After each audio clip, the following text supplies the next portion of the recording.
جس دن یہ یقین آ گیا نا تمہیں، پھر دعا کا مزہ ہی اور ہوگا، پھر اللہ کی محبت کا انداز ہی اور ہوگا. کام ہو جائے تب بھی یا اللہ تیرا شکر، کام نہیں ہو تب بھی یا اللہ تیرا شکر. اچھا پھر دعا تو ہم سارے ہی مانگتے ہیں نا، اللہ کو تو ہم سارے ہی پکارتے ہیں. پکارنا کیسے ہے، اس کے طریقہ کیا ہے، اللہ سے دل سے کنیکٹیویٹی کیسے کرنی ہے، توجہ اللہ، اللہ کی طرف توجہ کیسے کرنی ہے، اور پھر ہماری مشکلیں کیوں نہ آسان ہو جائیں. اے میرے پیارے اسلامی بھائیوں، ابتحال یہ ایک بڑا مشکل لفظ ہے، مگر آج اس کی تعریف سمجھ لیجئے. بڑی کمال کی تعریف ہے کہ ایک اصطلاح ہے ابتحال. اس کے معنی ہے دعا میں گر گڑانا، ہاتھوں کو بلند کرنا، پوری توجہ سے اللہ پاک کی بارگاہ میں عرض کرنا. یہ ہمارے آقا علیہ الصلوۃ والسلام کی پیاری سنت ہے. اس لیے اللہ پاک کے حضور گر گڑا کر پوری توجہ کے ساتھ دعا مانگنے کی عادت بنائیں. ایسے دعا مانگیں گے تو انشاءاللہ برکتیں نصیب ہوں گی. اور ہمارے اسلاف تو کس طرح اللہ کو غم میں یاد کیا کرتے. اللہ اکبر. ایک بار ابو الحسن سری سقطی رحمۃ اللہ تعالی کا واقعہ، آپ کی خدمت میں ایک مرتبہ آپ کی ایک پڑوسن آئی اور عرض کرتی کہ اے ابو الحسن، رات میرے بچے کو سپاہی اٹھا کر لے گئے اور وہ اسے بڑی تکلیف دیں گے، آپ کچھ کیجئے، میرے بیٹے کے لیے سفارش کیجئے. پڑوسن کی فریاد سن کر سیدنا ابو الحسن نے کیا کیا، جانماز بچھائی یا کھڑے ہوئے اور خشوع و خضوع کے ساتھ نماز شروع کر دی. اب پڑوسن کہہ رہی میں ان سے سفارش کرانے آئی ہوں، بچہ میرا جیل میں ہے، پتہ نہیں کتنی پٹائی کریں گے اس کی، اور یہ حضرت نماز پڑھنے پہ لگ گئے. اچھا نماز بھی آپ نے بڑی طویل نا، مزیدار خشوع و خضوع سے پڑھ رہے ہیں. اچھا جب کافی دیر ہو گئی نا تو وہ عورت کہتی حضرت جلدی کریں، میرے بچے کو قید میں ڈالا ہوا ہے وہ، اور اس کی تکلیف پہنچائیں گے. آپ نے جلدی نہیں کیا، آپ نے سکون سے نماز پڑھی، اور جب نماز سے سلام پھیرا نا تو کہا اے میری بہن، تمہارا ہی تو معاملہ حل کروا رہا تھا، تمہارا مسئلہ ہی تو حل کر رہا تھا. ابھی آپ نے کہا تو پڑوسن بھاگتی ہوئی، اس کی بچی بھاگتی ہوئی، امی گھر آ جائیں، بھائی آ گیا واپس، بیٹا گھر آ گیا. آپ نے کہا میں وہی تو مسئلہ حل کر رہا تھا، جدھر سے حل ہونا ہے ادھر آپ نے رجوع کر لیا. یہ طریقہ بتا دیا ہمیں. پرابلم ہونا وضو کریں اور 2 رکعت صلاۃ الحاجات پڑھیں. ہاں اللہ کے پاس، یا اللہ تیری بارگاہ میں آ گیا ہوں، جو پرابلم ہے، آپ کی رپورٹ غلط آ گئی ہے، آپ کی ڈاکٹر کہتا ہے پرابلم ہے، آپ کو جناب کوئی قرضے کا مسئلہ آ گیا ہے، کوئی بھی پرابلم، مال خراب ہو گیا ہے، 2 رکعت پڑھیں. کسی کے پاس پہلے نہ جاؤ، پہلے اللہ کے پاس. اللہ بھیجے گا آپ کو، اللہ آپ کے پاس راستے بنائے گا. آپ انشاءاللہ نماز پڑھیں، اللہ کو پکاریں، آپ کو انشاءاللہ ایسا راستہ سجائی دے گا کہ کام سارے سیدھے ہو جائیں گے. قرآن پاک کی ایک سورت ہے سورہ انبیاء. اس مبارک سورت میں کئی انبیاء کرام کا تذکرہ ہے. اس میں بالخصوص انبیاء کرام کا یہ وصف بھی ذکر ہوا کہ اللہ پاک کے پیارے نبی اللہ پاک کی بارگاہ میں دعائیں کیسے مانگتے تھے، کیسے دعائیں کرتے، اور کوئی بھی مشکل آتی تھی تو اللہ کی طرف رجوع لاتے، توجہ اللہ کرتے، اور گر گڑا کر بے قراری کے ساتھ اللہ رب العالمین کی بارگاہ میں دعا مانگتے. سبحان اللہ. حضرت نوح علیہ السلام، آپ نے 950 سال تک لوگوں کو اللہ کی طرف بلایا. اب یہ بڑا ان کی زندگی جو ہے نا بڑا خوبصورت ہمارے لیے میسج بھی ہے. 950 سال میں آپ کو پتہ ہے کتنے لوگ ایمان لائے؟ کم و بیش 80 لوگ ایمان لائے. کدھر 950 سال اور صرف 80 لوگ ایمان لائے. اس میں بڑا درس ہے ہم سب کے لیے کہ اللہ کے نیک بندوں کو بعض اوقات اچھے کاموں میں تکلیف آتی ہے، ہمت نہیں ہارنی ہوتی. ہم تھوڑا سا کوئی نیکی کا کام کریں، کوئی ساتھ نہ دے، بندہ کہتا ہے میں تو کچھ نہیں کرتا، نیکی کا زمانہ نہیں ہے بھائی، میں تو اللہ کے لیے کر رہا تھا، کوئی ساتھ ہی نہیں دے رہا، فلاں نے تو دل توڑ دیا، فلاں نے ساتھ نہیں دیا. ارے اللہ کے بندو، یہی تو امتحان ہے. آپ استقامت، آپ کا کام کرنا ہے. ہاں تعداد کو نہ دیکھیں، اللہ کی رضا کو دیکھیں. 950 سال میں لوگوں نے بات نہیں مانی. پھر آپ نے اللہ کی بارگاہ میں جب دعا کی کہ لوگ حضرت نوح علیہ السلام پر تشدد بھی کرتے، برا بھلا بھی کہتے تھے. ایک تو تھا ایمان بھی نہیں لا رہے تھے، اور پھر مارتے بھی تھے، تکلیف بھی دیتے تھے. اللہ تبارک و تعالیٰ کی بارگاہ میں جب دعا کی نا تو اللہ نے قرآن میں فرمایا فَاسْتَجَبْنَا لَهُ فَنَجَّيْنَاهُ وَأَهْلَهُ مِنَ الْكَرْبِ الْعَظِيمِ.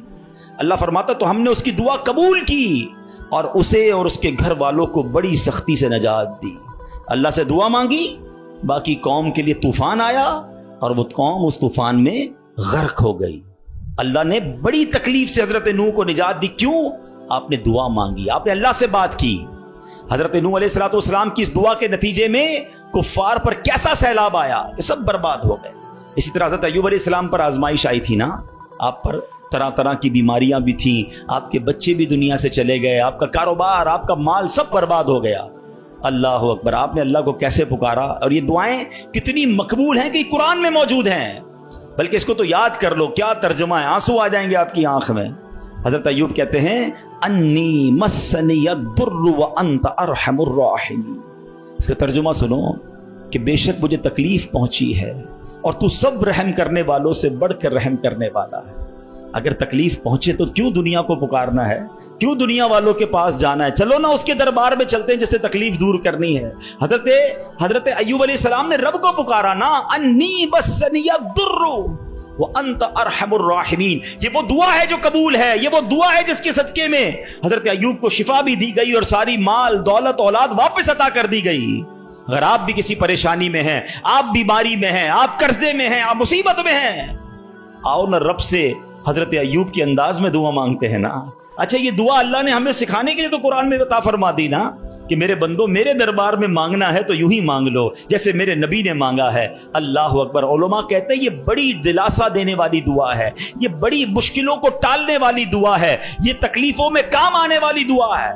ترجمہ تو دیکھو نا, یعنی اللہ کے سامنے اپنا مسئلہ پیش کر دیا آپ نے کہ بے شک مجھے تکلیف پہنچی ہے اور تو سب رحم کرنے والوں سے بڑھ کر رحم کرنے والا. اے اللہ بیمار ہوں, اے اللہ پریشان ہوں, اے اللہ قرضے میں ہوں, کہو نا رب سے مجھے تکلیف پہنچی ہے, مجھے ستاتے ہیں لوگ, مجھے تکلیف دیتے ہیں, مجھے پریشان کرتے ہیں لوگ, اور تو سب رحم کرنے والوں سے بڑھ کر رحم کرنے والا. اور جب آپ نے دعا کی تو دعا کیسے قبول ہوئی, یہ بات بھی رب نے قرآن میں ارشاد فرمائی سورہ انبیاء میں, فاستجبنا له فكشفنا ما به من ضر وآتيناه أهله ومثلهم معهم رحمة من عندنا وذكرى للعابدين. اللہ قرآن میں فرماتا تو ہم نے اس کی دعا سن لی, تو ہم نے دور کر دی جو تکلیف اسے تھی, ہم نے اسے اس کے گھر والے اور ان کے ساتھ نہیں اور عطا کیے, اپنے پاس سے رحمت فرما کر, اور بندگی والوں کے لیے نصیحت ہے. حضرت یونس پر کیسی آزمائش آئی تھی, کوئی سوچ سکتا ہے کہ مچھلی کے پیٹ میں ہمیں تھوڑی سی پرابلم آئے ہم بے قرار, بے چین, شکوے, شکایت. ارے نبی ہیں, کائنات میں انبیاء سے بڑھ کر کسی کا مرتبہ نہیں ہے. کوئی غوث, کوئی ابدال, کوئی کتب کسی صحابی کے مرتبے تک نہیں پہنچ سکتا. یہ مرتبہ صحابہ کا, مگر کوئی صحابی کسی نبی کے مرتبے تک نہیں پہنچ سکتا. یہ انبیاء کا مرتبہ, یہ ترتیب یاد رکھا کرو. اعلیٰ حضرت نے تو ایک شعر میں پوری ترتیب بتا دی نا. خلق کون ہیں, ہم لوگ ہیں, عام لوگ. خلق سے اولیاء, اولیاء سے رسول, اور رسولوں سے اعلیٰ ہمارا نبی. ہمارے آقا تو سب سے اعلیٰ ہے نا, مگر انبیاء کی بات کمال ہے. اور انبیاء میں کون ہے, حضرت یونس علیہ السلام. مچھلی کے پیٹ میں کیسی تکلیف, زندہ رہوں گا کہ نہیں, باہر نکلوں گا کہ نہیں, اندھیری غار, نظر بھی کچھ نہیں آ رہا, مگر وہاں بھی اللہ کو پکارا انہوں نے. اللہ قرآن میں فرماتا ہے فاستجبنا له ونجيناه من الغم وكذلك ننجي المؤمنين. اللہ قرآن میں فرماتا ہے اور تو ہم نے اس کی پکار سن لی اور اسے غم سے نجات بخشی, اور ایسی ہی نجات دیں گے مسلمانوں کو. بلکہ بڑی پیاری دعا یاد کر لو آج. حضرت یونس علیہ السلام نے جو مچھلی کے پیٹ میں تھے نا, جو دعا مانگی تھی نا, علماء کہتے ہیں وہ دعا پتہ ہے کون سی تھی, جس کو آج ہم آیت کریمہ کہتے ہیں نا, لا الہ الا انت سبحانک انی کنت من الظالمین. یہ چابی ہے, ہاں یہ مصیبت کے تالے کی چابی ہے, یہ کمال کی دعا ہے. اور یہ آپ نے دعا کی اور اللہ نے مچھلی کے پیٹ سے آپ کو نجات عطا فرما دی, پھر سے قوم بھی عطا فرما دی, سرداری بھی عطا فرما دی. تو یہ دعائیں ہیں جو بے قراری میں, مصیبت میں رب کو پکارا گیا. اللہ اکبر. تو اے میرے پیارے اسلامی بھائیوں, اللہ کرے کہ ہم اپنے رب کو پکارنے والے بن جائیں, صحیح طریقے سے دعا کرنے والے بن جائیں. حضرت زکریا, اللہ اکبر, آپ بڑی عمر ہو گئی آپ کی, بڑھاپے تک پہنچ گئے, آپ کی اولاد نہیں تھی, آپ کی زوجہ بھی بانجھ تھی. آج کل ڈاکٹر کہہ دیتے ہیں نا کہ اولاد نہیں ہو سکتی, ہم ڈاکٹروں کی بڑی مانتے ہیں. ارے ڈاکٹر کچھ بھی کہہ دے, ان اللہ علی کل شیء قدیر, میرا رب جو چاہے وہ کرنے پر قادر ہے. اپنی آنکھوں سے دیکھا ہے, آپ نے بھی دیکھا ہوگا, کسی کو ڈاکٹر کہتے ہیں جناب کوئی مرض نہیں ہے, 100% فٹ ہے, 2 دن بعد دنیا سے چلا جاتا ہے.